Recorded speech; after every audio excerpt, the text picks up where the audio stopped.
नन्हे हाथी की बहादुरी, एक इमोशनल सफ़र। एक घने जंगल में गज्जू नाम का एक छोटा हाथी अपनी माँ मृदुला के साथ रहता था। गज्जू बहुत शरारती और प्यारा था, लेकिन कभी कभी थोड़ा डरपोक भी। मृदुला गज्जू को बहुत प्यार करती थी। वो उसे हमेशा बताती थी कि वो कितना खास और बहादुर है, भले ही गज्जू को कभी कभी ऐसा न लगता हो। एक दिन जंगल में पानी की कमी होने लगी। नदियां सूखने लगीं और जानवर प्यासे होने लगे। मृदुला भी कमज़ोर महसूस कर रही थी। गज्जू ने अपनी माँ को परेशान देखा। उसने सोचा, मुझे कुछ करना होगा। मुझे अपनी माँ और जंगल के लिए पानी खोजना होगा। गज्जू को याद आया कि उसकी माँ ने उसे एक पुरानी कहानी सुनाई थी, एक छिपे हुए झरने के बारे में जो जंगल के सबसे गहरे हिस्से में था। रास्ता मुश्किल था और गज्जू को डर लग रहा था। उसने कई बार सोचा कि वो वापस लौट जाए, लेकिन फिर उसे अपनी माँ का चेहरा याद आया। अचानक उसे एक हल्की सी आवाज़ सुनाई दी, पानी के बहने की आवाज़। गज्जू ने अपनी गति बढ़ाई और एक घनी झाड़ी के पीछे देखा। वहाँ एक सुंदर साफ झरना बह रहा था। गज्जू खुशी से झूम उठा। उसने जल्दी से पानी पिया और अपनी सूंड में भरकर वापस दौड़ने लगा। गज्जू वापस अपनी माँ के पास पहुंचा। उसने अपनी सूंड से पानी मृदुला के मुंह में डाला। मृदुला ने पानी पीकर राहत की सांस ली। गज्जू ने अपनी बहादुरी से न केवल अपनी माँ को बचाया, बल्कि जंगल के अन्य जानवरों को भी पानी का रास्ता दिखाया। अब गज्जू जानता था कि वो सचमुच कितना बहादुर है। पानी बचाने का मियू और बंजो का मज़ेदार मिशन। एक छोटे से गांव में मियू और बंजो नाम के दो दोस्त रहते थे। उन्हें प्रकृति बहुत पसंद थी, खासकर पानी। लेकिन हाल ही में उन्होंने देखा कि गांव में पानी की कमी होने लगी है। मियू ने कहा, बंजो, मुझे लगता है हमें पानी बचाने के लिए कुछ करना चाहिए। लोग पानी बर्बाद कर रहे हैं। बंजो ने सिर हिलाया, हाँ मियू, ये हमारा मिशन है। उनका पहला कदम था गांव में घूमना और देखना कि पानी कहाँ बर्बाद हो रहा है। उन्होंने देखा कि एक नल से लगातार पानी टपक रहा था। बंजो ने तुरंत अपने दादाजी को बुलाया, जो एक कुशल कारीगर थे। दादाजी ने नल ठीक कर दिया और पानी का टपकना बंद हो गया। फिर उन्होंने देखा कि कुछ लोग नहाते समय या बर्तन धोते समय बहुत ज़्यादा पानी इस्तेमाल कर रहे थे। मियू को एक विचार आया। उन्होंने गांव वालों को समझाया कि बाल्टी में पानी भरकर नहाना और बर्तन धोना कितना अच्छा होता है। उन्होंने उन्हें दिखाया कि कैसे कम पानी में भी काम हो सकता है। बंजो ने एक और समस्या देखी। बारिश का सारा पानी बहकर बर्बाद हो जाता था। उसने एक किताब में बारिश का पानी इकट्ठा करना के बारे में पढ़ा था। मियू और बंजो ने मिलकर गांव वालों की मदद से अपने घर की छत पर एक बड़ा ड्रम लगाया, ताकि बारिश का पानी उसमें इकट्ठा हो सके। ये बारिश के पानी को बचाने का एक शानदार तरीका था।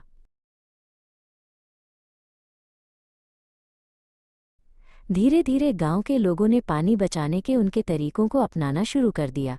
नल ठीक हो गए, लोग कम पानी इस्तेमाल करने लगे और बारिश का पानी भी इकट्ठा होने लगा। कुछ ही समय में गांव में पानी की कमी दूर हो गई। मियू और बंजो ने मिलकर अपने मज़ेदार मिशन को सफल बनाया और सभी को सिखाया कि हर बूंद कितनी कीमती होती है। की बात, छोटी चिड़िया की बड़ी उड़ान। एक बार की बात है, एक छोटे से जंगल में चिकी नाम की एक छोटी सी चिड़िया रहती थी। उसके पंख बहुत छोटे थे और उसे ऊंचा उड़ने से बहुत डर लगता था। वो अक्सर दूसरी चिड़ियों को ऊंचे आकाश में उड़ते हुए देखती थी। वे खुशी से चहचहाती थीं और बादलों के बीच खेलती थीं। चिकी का मन भी करता था, पर हिम्मत नहीं होती थी। एक दिन एक बूढ़ी और समझदार चिड़िया ज्ञानी ने चिकी को उदास देखा। ज्ञानी ने चिकी के पास आकर पूछा, क्या बात है छोटी चिड़िया, तुम इतनी उदास क्यों हो? चिकी ने धीरे से कहा, मुझे ऊंचा उड़ने से डर लगता है। मेरे पंख बहुत छोटे हैं, मुझे लगता है मैं गिर जाऊंगी। ज्ञानी चिड़िया मुस्कुराई। उसने कहा, पंखों का आकार मायने नहीं रखता छोटी चिड़िया, हिम्मत मायने रखती है। चलो मेरे साथ बस इस छोटी सी शाखा से दूसरी शाखा तक उड़ने की कोशिश करो। चिकी ने गहरी सांस ली। उसने अपनी आंखें बंद की, फिर खोली और अपने छोटे पंखों को फड़फड़ाया। एक झटके में वो एक शाखा से दूसरी शाखा पर पहुंच गई। वाह! चिकी खुशी से चिल्लाई, मैंने कर दिखाया। ज्ञानी चिड़िया ने तालियां बजाईं। अब थोड़ी और ऊंचाई पर कोशिश करो, बस पेड़ के अगले हिस्से तक। चिकी ने धीरे धीरे अपनी उड़ान की ऊंचाई बढ़ाई। हर बार जब वो थोड़ी और ऊंचाई पर उड़ती तो उसका डर कम होता जाता और आत्मविश्वास बढ़ता जाता। जल्द ही चिकी उस ऊंचाई पर पहुंच गई जहां वो कभी उड़ने की हिम्मत नहीं कर पाती थी। उसने बादलों को छुआ, हवा में गोते लगाए और खुशी से गाना गाया। चिकी ने सीख लिया था कि असली उड़ान पंखों से नहीं बल्कि हिम्मत और आत्मविश्वास से भरी होती है। अब वो हर दिन ऊंचा उड़ती थी और दूसरी छोटी चिड़ियों को भी प्रेरित करती थी।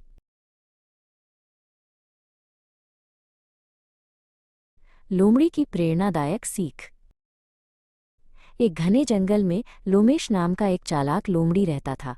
वो अपनी बुद्धिमत्ता के लिए जाना जाता था, लेकिन अक्सर इसका उपयोग केवल अपने फायदे के लिए करता था।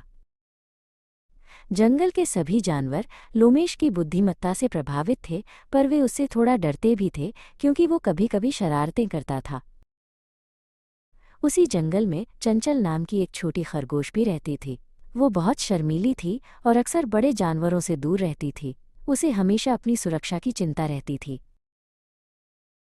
एक दिन चंचल को अपनी माँ के लिए जंगल के दूसरे छोर से कुछ खास जामुन लाने थे, लेकिन उसे अकेले जाने में बहुत डर लग रहा था। रास्ता लंबा और खतरों से भरा था। उसने हिम्मत करके लोमेश के पास जाने का फैसला किया। उसने सोचा, शायद लोमेश अपनी बुद्धिमत्ता से मेरी मदद कर सके। चंचल ने लोमेश को अपनी समस्या बताई। लोमेश ने पहले तो सोचा कि वो कैसे इस स्थिति का फायदा उठा सकता है, लेकिन फिर उसने चंचल की मासूमियत देखी। लोमेश ने एक पल सोचा और फिर मुस्कुराया। चिंता मत करो चंचल, उसने कहा, मैं तुम्हें रास्ता दिखाऊंगा और तुम्हारी मदद करूंगा, लेकिन तुम्हें मेरी हर बात माननी होगी। लोमेश ने चंचल को बताया कि कैसे सुरक्षित रास्तों से जाना है, कहाँ छिपना है और किन आवाज़ों पर ध्यान देना है। उसने अपनी बुद्धिमत्ता का उपयोग चंचल की सुरक्षा के लिए किया। थोड़ी ही देर में वे जामुन के पेड़ तक पहुंच गए। चंचल ने खुशी खुशी जामुन तोड़े और लोमेश ने उसे सुरक्षित घर तक पहुंचाया। उस दिन से लोमेश ने अपनी बुद्धिमत्ता का उपयोग दूसरों की मदद करने के लिए भी करना शुरू कर दिया। जंगल के सभी जानवर उसकी प्रशंसा करने लगे और लोमेश ने सीखा कि दूसरों की मदद करने में सच्ची खुशी मिलती है।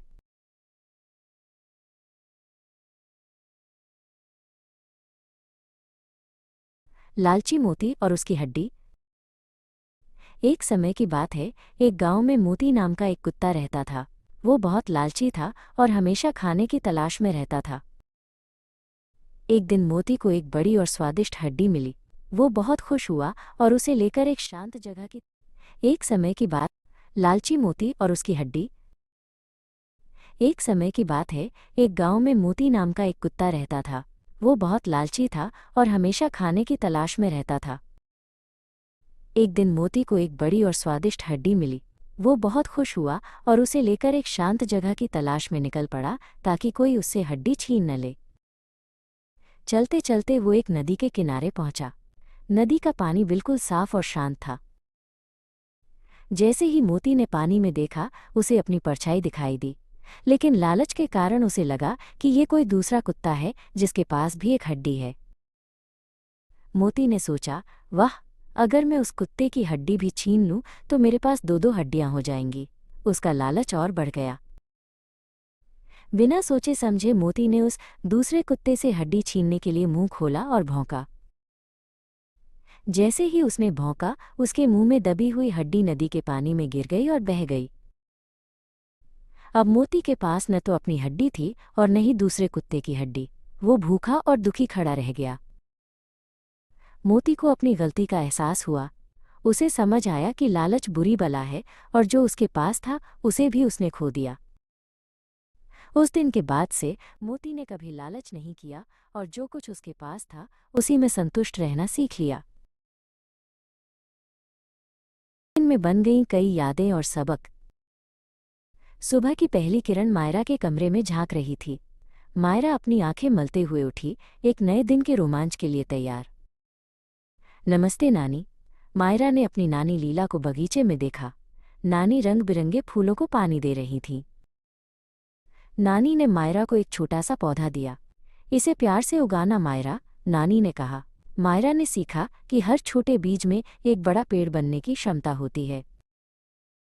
दोपहर में मायरा अपने दोस्त रोहन के साथ खेलने गई। उनके पास एक ही खिलौना था और वे उसे साझा करना सीख रहे थे। कभी रोहन के पास, कभी मायरा के पास। उन्होंने सीखा कि साझा करने से खुशी दुगनी हो जाती है। शाम को मायरा ने एक मुश्किल पहेली सुलझाने की कोशिश की। पहले तो उसे गुस्सा आया, लेकिन उसने हार नहीं मानी। कोशिश करते रहो मायरा, नानी ने प्यार से कहा। अंत में पहेली सुलझ गई और मायरा ने धैर्य का महत्व सीखा। रात को नानी ने मायरा को बिस्तर पर एक कहानी सुनाई। उन्होंने दिन भर की यादों और सीखों के बारे में बात की। मायरा ने सीखा कि हर दिन एक नया अवसर होता है, कुछ नया सीखने और कुछ खूबसूरत यादें बनाने का। मीठे सपनों के साथ मायरा सो गई, ये जानते हुए कि आज का दिन यादों और सबकों से भरा था।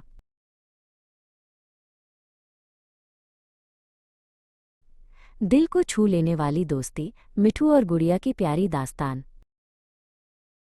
आरुषि को अपनी गुड़िया गुड़िया बहुत पसंद थी। वो हमेशा उसके साथ खेलती थी और उसे अपनी सबसे अच्छी दोस्त मानती थी। एक दिन आरुषि के दादाजी एक सुंदर हरे तोते को घर ले आए। उसका नाम था मिठू। मिठू बहुत चंचल और बातूनी था। गुड़िया को लगा कि अब आरुषि उसे भूल जाएगी। वो उदास होकर कोने में बैठी रहती थी, मिठू को आरुषि के साथ खेलते हुए देखती थी। मिठू ने देखा कि गुड़िया अकेली और उदास है। उसे अच्छा नहीं लगा। वो आरुषि के कंधे पर बैठा था, लेकिन उसकी नज़र गुड़िया पर थी। एक दोपहर आरुषि सो रही थी। मिठू धीरे से गुड़िया के पास गया। क्या हुआ गुड़िया, तुम इतनी उदास क्यों हो? मिठू ने पूछा। गुड़िया ने धीरे से बताया कि उसे लगता है आरुषि उसे भूल गई है। मिठू ने मुस्कुराते हुए कहा, नहीं, आरुषि तुम्हें कभी नहीं भूलेगी। वो हम दोनों से प्यार करती है। मिठू ने गुड़िया को एक छोटा सा फूल दिया जो उसने बगीचे से उठाया था। ये दोस्ती का फूल है, उसने कहा। गुड़िया को बहुत अच्छा लगा। जब आरुषि जागी तो उसने देखा कि मिठू और गुड़िया एक साथ बैठे हैं। गुड़िया के पास वो सुंदर फूल था। आरुषि समझ गई कि वे दोस्त बन गए हैं।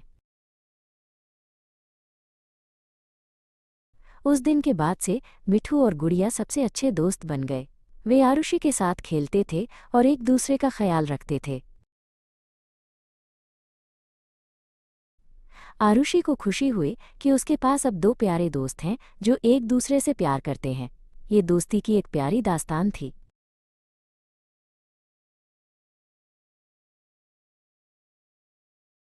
मोर की मेहनत बच्चों के लिए प्रेरणादायक कहानी। एक समय की बात है, एक हरे भरे जंगल में मयूर नाम का एक छोटा मोर रहता था। उसके पंख अभी पूरी तरह से नहीं उगे थे और वो हमेशा बड़े रंगीन पंखों वाले मोरों को देखकर सपने देखता था। मयूर अक्सर सोचता, काश मेरे भी इतने सुंदर पंख होते। वो दूसरे मोरों को नाचते और अपने शानदार पंख फैलाते हुए देखता और थोड़ा उदास हो जाता। एक दिन उसने एक बूढ़े और बुद्धिमान मोरनी नीला से पूछा, नीला दीदी, मैं अपने पंखों को इतना सुंदर कैसे बना सकता हूँ? नीला दीदी मुस्कुराई और बोली, मयूर, सुंदर पंख पाने के लिए कड़ी मेहनत और लगन की ज़रूरत होती है। तुम्हें पौष्टिक भोजन खाना होगा, रोज़ व्यायाम करना होगा और अपने नृत्य का अभ्यास भी करना होगा। मयूर ने नीला दीदी की बात ध्यान से सुनी। उसने उसी दिन से कड़ी मेहनत करने का फैसला किया। वो सुबह जल्दी उठकर ताज़ी हवा में दौड़ता और उछलता कूदता। उसने रंग बिरंगे फल और सब्जियां खानी शुरू की जो उसके शरीर को मजबूत बनाती थीं। उसने अपने नृत्य का भी खूब अभ्यास किया, जिससे उसके पंखों को फैलाने का तरीका बेहतर हो गया। दिन, हफ्ते और महीने बीतते गए। मयूर ने कभी हार नहीं मानी। वो हर दिन लगन से अपनी मेहनत करता रहा। एक दिन मयूर ने महसूस किया कि उसके पंख पहले से कहीं ज्यादा मजबूत और चमकीले हो गए हैं। जब उसने अपने पंख फैलाए तो वे इंद्रधनुष के रंगों से जगमगा उठे। जंगल के सभी मोर उसे देखकर हैरान रह गए। वे मयूर की मेहनत और लगन से बहुत प्रभावित हुए। अब मयूर के पंख सबसे सुंदर थे। मयूर ने सभी को सिखाया कि सच्ची सुंदरता बाहरी दिखावे में नहीं, बल्कि कड़ी मेहनत और आत्मविश्वास में होती है। उसकी कहानी ने जंगल के सभी मोरों को प्रेरित किया कि वे भी अपने सपनों को पूरा करने के लिए मेहनत करें। राजा विक्रमादित्य की पुतलियों की कहानियाँ। बहुत समय पहले की बात है, एक जादुई सिंहासन था। ये सिंहासन राजा विक्रमादित्य का था और इसमें 32 सुंदर पुतलियां जड़ी हुई थीं। हर पुतली की अपनी एक कहानी थी। जब भी कोई नया राजा इस सिंहासन पर बैठने की कोशिश करता, एक पुतली बोल उठती। एक दिन एक नया राजा सिंहासन के पास आया और जैसे ही वो बैठने वाला था, कथा नाम की पुतली ने कहा, ठहरो। कथा ने अपनी कहानी शुरू की। एक बार दो किसान एक कुएं के मालिक होने का दावा कर रहे थे। कोई नहीं जानता था कि असली मालिक कौन है। राजा विक्रमादित्य ने दोनों को बुलाया। राजा विक्रमादित्य ने कहा, जो कुएं से पानी निकालेगा वही उसका मालिक होगा। एक किसान ने खुशी से पानी निकाला, जबकि दूसरा उदास खड़ा रहा। राजा ने तुरंत समझ लिया कि असली मालिक कौन है। असली मालिक वो था जिसने खुशी से पानी निकाला, क्योंकि उसे अपने कुएं से पानी निकालने में कोई आपत्ति नहीं थी। राजा विक्रमादित्य ने न्याय किया। कथा चुप हो गई। तभी ज्ञान नाम की पुतली बोली, मेरी भी एक कहानी है। ज्ञान ने कहा, एक बार दो औरतें एक बच्चे पर अपना दावा कर रही थीं। राजा विक्रमादित्य ने बच्चे को दो हिस्सों में काटने का आदेश दिया। एक औरत रोने लगी और बोली, बच्चा उसे दे दो, बस उसे मारो मत। दूसरी चुप रही। राजा विक्रमादित्य ने तुरंत जान लिया कि रोने वाली ही असली माँ थी, क्योंकि केवल एक माँ ही अपने बच्चे को बचाने के लिए उसे छोड़ सकती है। ये थी राजा की बुद्धिमत्ता। ज्ञान चुप हो गई। अब वीर नाम की पुतली बोली। ज्ञान ने कहा, एक बार दो औरतें एक बच्चे पर अपना दावा कर रही थीं। राजा विक्रमादित्य ने बच्चे को दो हिस्सों में काटने का आदेश दिया। एक औरत रोने लगी और बोली, बच्चा उसे दे दो, बस उसे मारो मत। दूसरी चुप रही। राजा विक्रमादित्य ने तुरंत जान लिया कि रोने वाली ही असली माँ थी, क्योंकि केवल एक माँ ही अपने बच्चे को बचाने के लिए उसे छोड़ सकती है। ये थी राजा की बुद्धिमत्ता। ज्ञान चुप हो गई। अब वीर नाम की पुतली बोली। वीर ने कहा, एक बार एक भयंकर राक्षस ने राज्य पर हमला कर दिया। सब डर गए, लेकिन राजा विक्रमादित्य अकेले ही राक्षस से लड़ने गए। उन्होंने अपनी बहादुरी से राक्षस को हराया और राज्य को बचाया।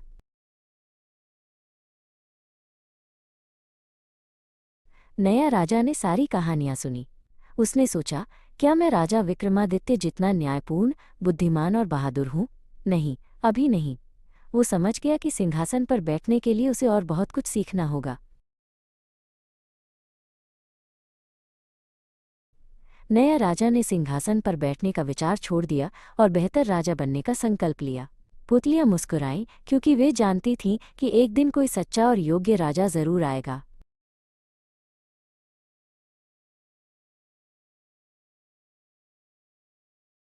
आम चोर का शोर। आज रोहन बहुत खुश था। घर में ढेर सारे आम आए थे और उसकी आंखें उन सुनहरे मीठे आमों पर टिकी थीं। लेकिन मम्मी पापा अभी रसोई में व्यस्त थे। आज मौका है, रोहन ने मन ही मन सोचा। वो चुपके से रसोई की ओर बढ़ा, पैरों को जमीन पर ऐसे रख रहा था जैसे कोई बिल्ली चल रही हो। आमों की टोकरी मेज पर रखी थी। रोहन ने धीरे से एक स्टूल खींचा, लेकिन धड़ाम की आवाज हुई। मम्मी प्रिया ने रसोई से आवाज सुनी, रोहन, क्या हुआ?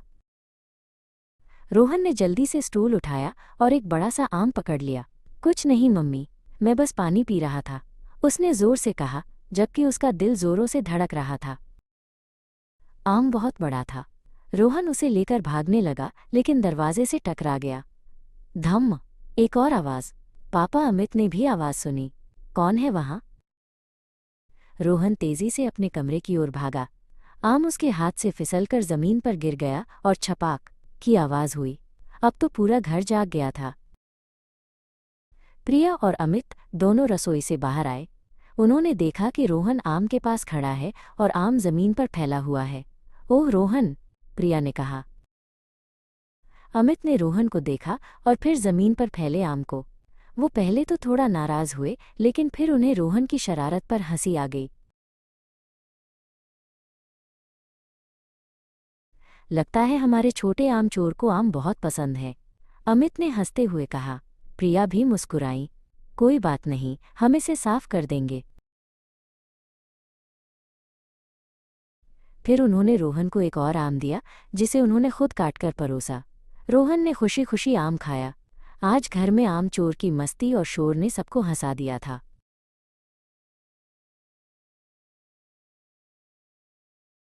आखिरी दाना जब पक्षियों ने इंसान को भावपूर्ण विदाई दी। एक समय की बात है जब धरती पर इंसान और पक्षी साथ साथ रहते थे, लेकिन अब वो समय आ गया था जब इंसानों को एक नई दुनिया की तलाश में धरती छोड़नी पड़ रही थी। पक्षी उदास थे। नन्ही आशा को ये सब समझ नहीं आ रहा था। उसने अपने दादा ज्ञान से पूछा, दादा, इंसान क्यों जा रहे हैं?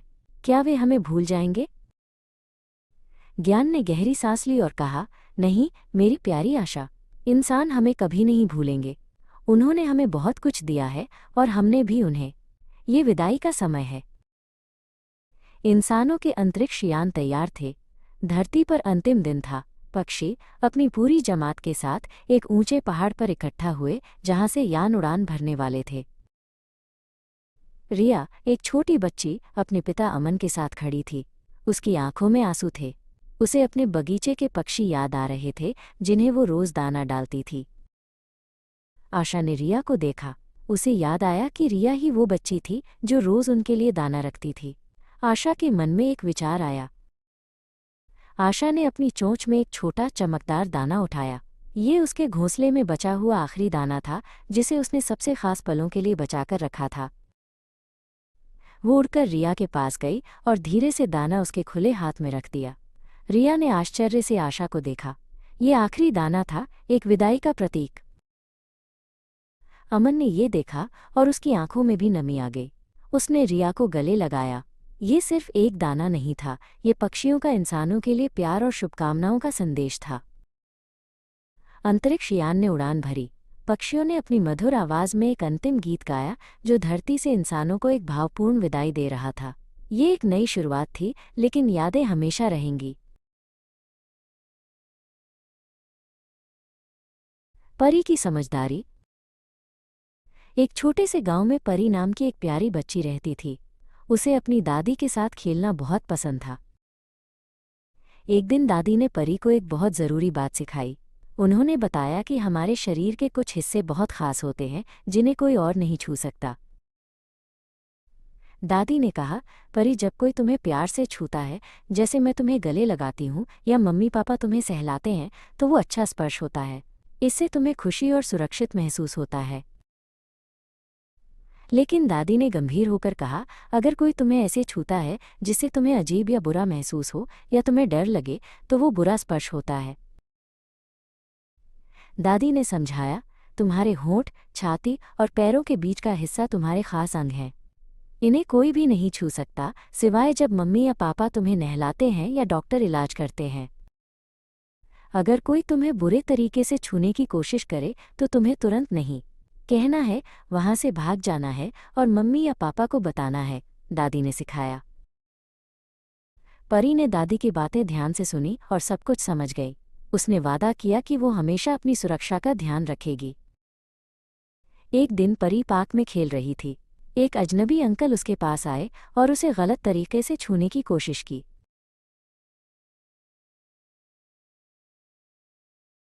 परी को दादी की बातें याद आईं।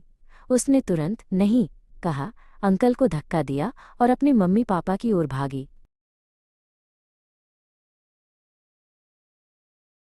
परी ने मम्मी पापा को सब कुछ बताया।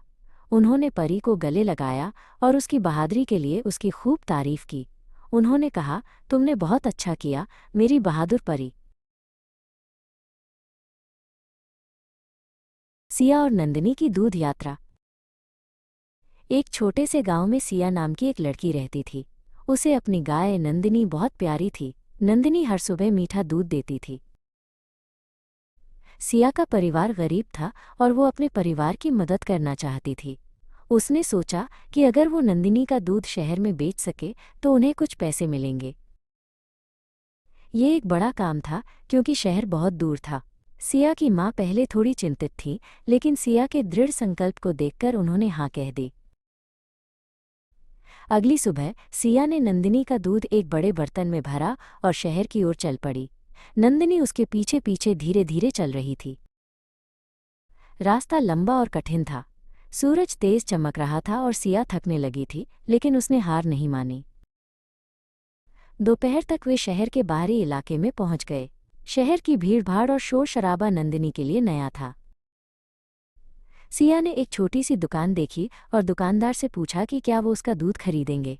दुकानदार, एक दयालु बूढ़ा आदमी, मुस्कुराया। दुकानदार ने नंदिनी का दूध चखा और कहा, यह सबसे स्वादिष्ट दूध है जो मैंने कभी पिया है। उसने सारा दूध खरीद लिया। सिया बहुत खुश थी। उसने पैसे अपनी माँ को देने के लिए संभाल कर रखे। उसने नंदिनी को प्यार से सहलाया और वे वापस गांव की ओर चल पड़े। हर हफ्ते सिया और नंदिनी शहर तक दूध ले जाती थीं। उनकी मेहनत और नंदिनी के मीठे दूध ने उनके परिवार की गरीबी दूर कर दी। सिया ने सीखा कि हिम्मत और प्यार से कुछ भी संभव है। किशन और चंचल की कहानी। एक छोटे से गांव में किशन नाम का एक लड़का रहता था। वो बहुत मेहनती था, लेकिन उसका परिवार बहुत गरीब था। किशन के पास एक ही सपना था, माइनस अपने परिवार के लिए कुछ बेहतर करना। एक दिन किशन को जंगल के किनारे एक छोटी घायल बकरी मिली। वो बहुत कमजोर थी और चल नहीं पा रही थी। किशन का दिल पसीज गया। किशन बकरी को अपने घर ले आया और उसकी देखभाल करने लगा। उसने उसका नाम चंचल रखा। चंचल को ठीक होने में कई दिन लगे, लेकिन किशन ने हार नहीं मानी। धीरे धीरे चंचल ठीक होने लगी। वो किशन के पीछे पीछे चलने लगी, जैसे वो उसकी सबसे अच्छी दोस्त हो। चंचल की वापसी ने किशन के चेहरे पर मुस्कान ला दी। किशन ने सोचा कि वो चंचल के दूध से पनीर बनाकर बेच सकता है, जिससे उसके परिवार की मदद हो सके। ये एक नया विचार था, लेकिन किशन को उम्मीद थी। उसने अपनी माँ की मदद से पनीर बनाना सीखा। शुरुआत में ये मुश्किल था, लेकिन किशन और उसकी माँ ने मिलकर काम किया। किशन गांव के बाजार में अपना पनीर बेचने गया। पहले दिन कुछ ही लोगों ने खरीदा, लेकिन किशन निराश नहीं हुआ। अगले दिन चंचल भी किशन के साथ बाजार गई। उसकी प्यारी हरकतें देखकर लोग आकर्षित हुए और किशन के पनीर की तारीफ करने लगे। जल्द ही किशन का पनीर पूरे गांव में मशहूर हो गया। चंचल की वजह से उसकी दुकान पर हमेशा भीड़ रहती थी। किशन का सपना सच हो रहा था। किशन ने सीखा कि दयालुता और कड़ी मेहनत से कुछ भी संभव है। चंचल सिर्फ एक बकरी नहीं थी, वो उसकी प्रेरणा थी, जिसने उसे अपने सपनों को पूरा करने में मदद की। चलो मेरे वीरों, आज तुम्हें नहला धुलाकर एकदम दुल्हा बनाना है, रामू काका ने प्यार से कहा। रामू काका धीरे धीरे बैलों को पानी से धोते हैं, उनकी पीठ पर हाथ फेरते हैं। बैल चुपचाप खड़े रहते हैं। पानी की बूंदों में जब सूरज की रोशनी पड़ती तो लगता जैसे नंदी और बसेरा सोने की तरह चमक रहे हों। दृश्य, सजावट और पूजा। बैलों के गले में रंगीन कपड़ा, माथे पर तिलक, सींगों पर तेल और रंग बिरंगे फूलों की मालाएं पहनाई जाती हैं। बच्चों की आंखों में चमक आ जाती। देखो तो, अब हमारे नंदी बसेरा किसी दूल्हे से कम नहीं लग रहे, रामू काका की पत्नी हंसते हुए कहती हैं। इसके बाद घर के आंगन में बैलों की पूजा होती है। हल्दी, कुमकुम, फूल और धूप से माहौल पवित्र बन जाता है। हे मेरे साथियों, तुमने मेरे खेत को जीवन दिया है। मैं तुम्हारा ऋणी हूं। हमेशा स्वस्थ रहो, रामू काका हाथ जोड़कर कहते हैं।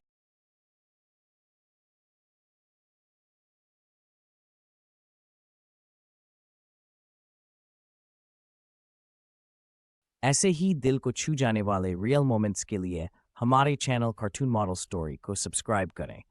बेल आइकन दबाना न भूलें ताकि अगली कहानी आपसे छूट न जाए।